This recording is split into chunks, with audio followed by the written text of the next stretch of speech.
আজি অসমীয়াৰ সুযোগ্য সন্তান মহাবীৰ লাচিত বৰফুকনৰ জন্ম দিৱস।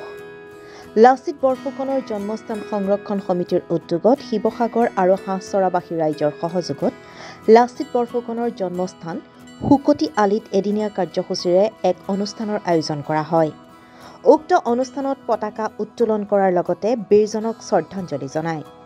কণ কণ ছাত্ৰ ছাত্ৰীসকলৰ মাজত চিত্ৰাংকন প্ৰতিযোগিতাৰ লগতে বিভিন্ন অনুষ্ঠান অনুষ্ঠিত কৰে আয়োজক কমিটিয়ে।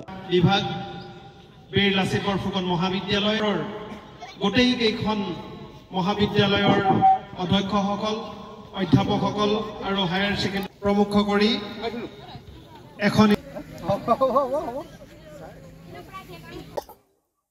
আজি বীৰ লাচিত বৰফুকনৰ জন্মদিন। আজি লাচিত দিৱস অসমত সকলো অঞ্চলতে ধুমধামেৰে পতা হৈছে। ঠিক তেনেকৈ আমি আমাৰ লাচিত বৰফুকনৰ জন্মস্থান শুকতিআলিত আমি এই অনুষ্ঠান অনুষ্ঠিত কৰিছোঁ। আপোনালোকে দেখিছেই যে ইয়াতে ৰাইজৰ ছাত্ৰ ছাত্ৰীসকলৰ দলদোপ হেন্দোলদোপ হৈছে। যদিও বতৰে বেয়া কৰিছে, তথাপিতো ছাত্ৰ ছাত্ৰীসকলৰ যি ভিৰ, এই ভিৰ দেখি আপোনালোকে নিশ্চয় অনুভৱ কৰিব পাৰিছে যে এই লাচিত বৰফুকনৰ যি জন্মস্থান, এই জন্মস্থানক লৈ সকলো সুখী। আজি আমাৰ কাৰ্যসূচী, প্ৰথম কাৰ্যসূচী পৰিৱেশ নিকাকৰণ হ'ল।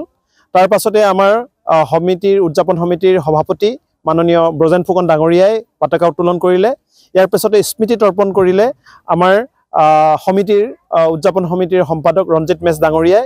আৰু ইয়াৰ লগতে আমাৰ হাঁহচৰা উচ্চতৰ মাধ্যমিক বিদ্যালয়ৰ প্ৰাক্তন অধ্যক্ষ তেখেতে বন্তি প্ৰজ্বলন আৰু ফুলেশ্বৰী উচ্চতৰ মাধ্যমিক বিদ্যালয়ৰ প্ৰাক্তন শিক্ষক, ইংৰাজী শিক্ষক মনোজ বৰঠাকুৰ ডাঙৰীয়াই ইয়াত সহযোগ কৰিলে। ইয়াৰ লগতে মুন্না আগৰৱালা, মুজাফিৰ আৰু আমাৰ প্ৰদীপ গগৈ ডাঙৰীয়াই তেখেতলোকে আহি ইয়াত বন্তি প্ৰজ্বলন কৰিলেহি। আৰু আমাৰ এতিয়া কাৰ্যসূচী আছে ছাত্ৰ ছাত্ৰীসকলৰ মাজত দুটাকৈ অনুষ্ঠান হ'ব। এটা হৈছে আমাৰ চিত্ৰাংকন আৰু এটা হৈছে কবিতা আবৃত্তি। এই দুইটা অনুষ্ঠানৰ পাছতে আমাৰ মুকলি সভা অনুষ্ঠিত হ'ব। আজিৰ মুকলি সভাত ভাৰতৰ বিজ্ঞানী, প্ৰাক্তন বিজ্ঞানী ডক্টৰ সৌমেন্দ্ৰ বুঢ়াগোহাঁই ডাঙৰীয়াই আহি ইয়াত বক্তব্য ৰাখিব লাচিতৰ ওপৰত। তাৰ লগতে জাজি হেমনাথ শৰ্মা